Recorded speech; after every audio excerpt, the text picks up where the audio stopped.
Hello dear students, welcome to the gateway classes. Myself Mustafa Saifi और आज हम start करने जा रहे हैं एके बीटेक थर्ड सेम के लिए जो हमारा सब्जेक्ट है एक fluid mechanics and fluid machines, इसके सिलेबस के बारे में। तो this video is based on the syllabus of the fluid mechanics and the fluid machine which runs in the BTech third sem mechanical and the mechanical allied branches. ठीक है, तो इसके बारे में डिस्कस करेंगे हम आज। इसे स्टार्ट करने से पहले सिलेबस मैं आपको बता दूं। पहले सबसे पहले हमारी एप्लीकेशन में, गेटवे क्लासेस की एप्लीकेशन में इस ये कोर्स जो हमारा जो बीटेक मैकेनिकल के लिए जो कोर्स है वो लॉन्च हो चुका है। दो कॉम्बो पैक हमारे पास यहाँ पर अवेलेबल है। एक जिसमें आप सेम थर्ड और सेम फोर्थ की दोनों के जो इंपॉर्टेंट सब्जेक्ट हैं 11 सब्जेक्ट इंक्लूडिंग मैथ्स 4, तो आप सारे के सारे सब्जेक्ट्स कॉम्बो पैक में अवेल कर पाएंगे, जिसमें आपको detailed video lectures, detailed study materials in the PDF form और साथ ही साथ सबसे इंपॉर्टेंट जो वन शॉट वीडियो रहेंगी हमारे सब्जेक्ट की, वो भी आप इस एप्लीकेशन में इजीली अवेल कर सकते हैं। तो इस कॉम्बो पैक में पूरे सेकंड ईयर के लिए यानी कि सेम थर्ड के लिए और सेम फोर्थ के लिए आप कंबाइंड आप यहां पर इसको अवेल कर सकते हो। साथ ही साथ हमारी एप्लीकेशन में एक और कॉम्बो पैक अवेलेबल है which is only for the same third. अगर आप चाहते हैं कि सिर्फ सेम थर्ड के सब्जेक्ट आपको चाहिए तो सेम थर्ड के लिए भी हमारे पास हमारी जो एप्लीकेशन है उसमें कोर्स अवेलेबल है, जिसमें सिर्फ थर्ड सेमेस्टर के मैकेनिकल ब्रांच की जो इंपॉर्टेंट सब्जेक्ट है उसकी सारी आपको वहां पर वो मिल जाएंगे, जिसमें आपको detailed video lectures, PDF notes और साथ ही साथ वन शॉट वीडियो वो सब आपको वहां पर मिल जाएंगे। तो सिलेबस की अगर मैं बात करूं तो सिलेबस स्टार्ट करने से पहले एक बार मैं आपको बता दूं तो यूनिट फर्स्ट जो रहेगी हमारी, जो यूनिट फर्स्ट का जो सिलेबस रहेगा, तो unit first syllabus will be based on the introduction of the fluid mechanics. के फ्लूइड मैकेनिक्स होती क्या है, फ्लूइड की प्रॉपर्टी कौन कौन सी होती है, जिसमें बहुत सारे पार्ट वो रहेंगे जो आप लोग फिजिक्स में बहुत सारे नाम आपने सुने होंगे। तो ठीक है, तो सबसे डिस्कस करेंगे कि फ्लूइड क्या होता है, न्यूटन्स लॉ ऑफ विस्कोसिटी क्या होती है, इसकी यूनिट क्या होती है और सबसे important property of the fluids कौन कौन सी प्रॉपर्टी है। देखिए यहाँ पर जो आपने पढ़ी होंगी, सुनी भी होंगी, डेंसिटी क्या होती है, स्पेसिफिक वॉल्यूम क्या होता है, specific gravity, viscosity, compressibility and surface tension. These are the important properties of the fluid जो किसी भी फ्लूइड के पास होती है। तो ये सारी सारी प्रॉपर्टी के बारे में हम लोग डिटेल में डिस्कस करेंगे कि प्रॉपर्टीज क्या होती हैं। ठीक है, इसके साथ साथ कुछ फ्लो के बारे में डिस्कस करेंगे कि इनकम्प्रेसिबल फ्लो क्या होता है and the important Bernoulli equation. आपने ये फिजिक्स में भी इसका नाम सुना होगा, बर्नौली इक्वेशन। तो बर्नौली इक्वेशन क्या होगी, कैसे इसको अप्लाई करेंगे और क्या इसका डेरिवेशन रहेगा, this will be discuss in the unit number 1। तो यूनिट 1 में फ्लूइड मैकेनिक्स एंड मशीन के सिलेबस में हम लोग ये सब डिस्कस करने वाले हैं और साथ ही साथ इस बर्नौली इक्वेशन की जो एप्लीकेशंस हैं वो pitot tube, orifice meter and the venturi meter, इन तीन की फॉर्म में डिस्कस करेंगे। These are the practical application of the Bernoulli theorem जो हम इंजीनियरिंग में यूज करते हैं, pitot tube, orifice meter and the venturi meter. तो इन unit 1 we will discuss in the detail of these topics. In detail इन topics के बारे में हम लोग डिटेल में डिस्कस करेंगे। अब चलते हैं हम नेक्स्ट यूनिट की तरफ, यूनिट नंबर 2। तो यूनिट नंबर 2 जो रहेगी इसमें हमें बहुत सारे टाइप्स ऑफ फ्लो पढ़ना है कि जब भी कोई फ्लूइड फ्लो करेगा तो डिफरेंट टाइप के फ्लो आते हैं। तो कौन कौन से फ्लो हैं देखिए हमारे। सबसे पहले बात करेंगे स्टडी एंड स्टडी फ्लो क्या रहेगा, यूनिफॉर्म और नॉन यूनिफॉर्म फ्लो क्या किसे बोलते हैं, लैमिनार और टर्बुलेंट फ्लो किसको बोलते हैं। ये सब फ्लो के नाम है बेसिकली। जब कोई फ्लूइड फ्लो करता है तो डिफरेंट डिफरेंट कैटेगरीज होती है कि कैसे फ्लो कर रहा है। रोटेशनल और रोटेशनल फ्लो क्या है, कंप्रेसिबल और इनकंप्रेसिबल फ्लो किसको बोलेंगे, सबसोनिक, सोनिक और सुपरसोनिक फ्लो क्या होता है। इस तरीके से सब क्रिटिकल, क्रिटिकल और सुपर क्रिटिकल फ्लो क्या होता है। One dimensional, two dimensional and three dimensional flow किसको बोलेंगे, स्ट्रीमलाइंस किन्हें बोलते हैं। This is the important one, streamline कैसे बोलते हैं, continuity equation for 3D and the 1D flow. ठीक है, एक इक्वेशन होती है that is called as the continuity equation. जब कोई फ्लूइड फ्लो करता है तो हम कैसे उसके बीच में कंटिन्यूटी इक्वेशन लगाते हैं। कंटिन्यूटी इक्वेशन बेसिकली ये वाली होती है जो हम ड्राइव करेंगे, a1 v1 equal to a2 v2। ये क्या टर्म्स हैं, क्या नोटेशन है, वो हम बाद में डिस्कस करेंगे। सिंपली याद रखिएगा कंटिन्यूटी इक्वेशन को हम लोग यूनिट 2 में ड्राइव करेंगे for the 1D as well as for the 3 dimensional.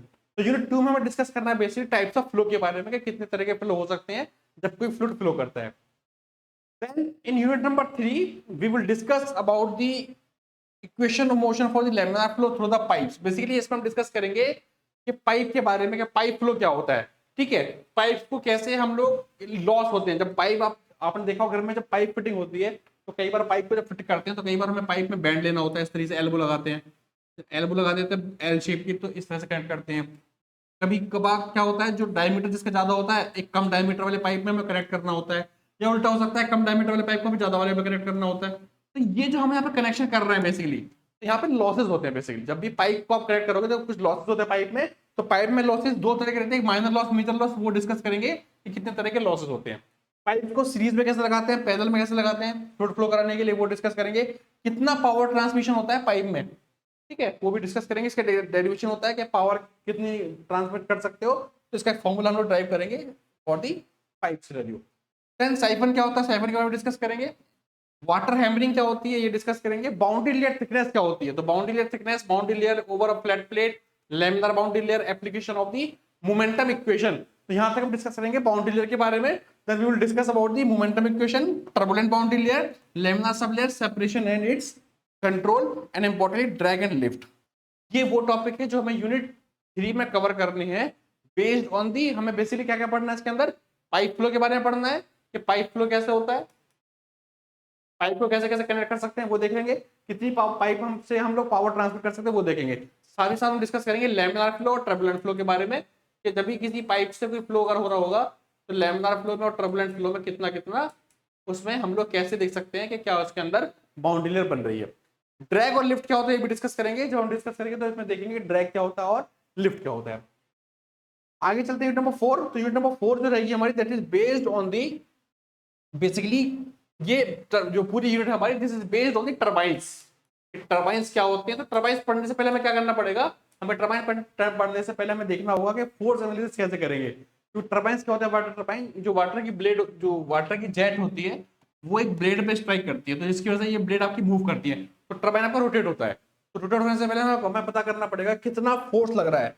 तो introduction to the hydrodynamic thrust, यानी कि हम फोर्स की बात कर रहे हैं, कितना फोर्स अप्लाई होगा जो जेट एक्सर्ट करेगी किसके, फिक्स और मूविंग सरफेसेस पे। तो अगर कोई जेट है, अगर फिक्स सरफेस वो स्ट्राइक करे या किसी मूविंग सरफेस पर स्ट्राइक करेगी तो कितना फोर्स स्ट्राइक करेगी, कितना फोर्स लगाएगी, वो हम यहाँ पर ड्राइव करेंगे डिफरेंट डिफरेंट केसेस के लिए। Then classification of the turbine, turbine के क्लासिफिकेशन पढ़ेंगे। टर्बाइन कितने तरीके के होते हैं, there are so many types of the turbine. हर कैटेगरी के हिसाब से हम लोग टर्बाइन को अलग अलग क्लासिफाई कर सकते हैं, specially impulse turbine and reaction turbine. तो इंपल्स टर्बाइन क्या होता है वो डिस्कस करेंगे। इसका construction detail, velocity triangle, power and the efficiency formulas for the calculation, governing of the Pelton wheel, ये सब डिस्कस करेंगे हम लोग किसके लिए, इंपल्स टर्बाइन में, किसके लिए, पेल्टन टर्बाइन के लिए। Then we will discuss about the Francis and the Kaplan turbine, ये रिएक्शन टर्बाइन होते हैं। तो फ्रांसिस टर्बाइन और रिएक्शन टर्बाइन के बारे में डिस्कस करेंगे। सेम वही कंस्ट्रक्शन डिटेल्स, इनका वेलोसिटी ट्रायंगल, कितनी पावर रहेगी, what is the formula for the efficiency, और कैसे हम लोग सिलेक्शन करेंगे वाटर टर्बाइन के किसी भी पर्टिकुलर साइट के लिए। अगर आप किसी साइट पे वर्क कर रहे हो, वहां पर आपको टर्बाइन सेलेक्ट करना है, तो how we will select a turbine for a particular site, कुछ क्राइटेरिया होते हैं उसके लिए, तो हम डिस्कस करेंगे यूनिट नंबर 4 में।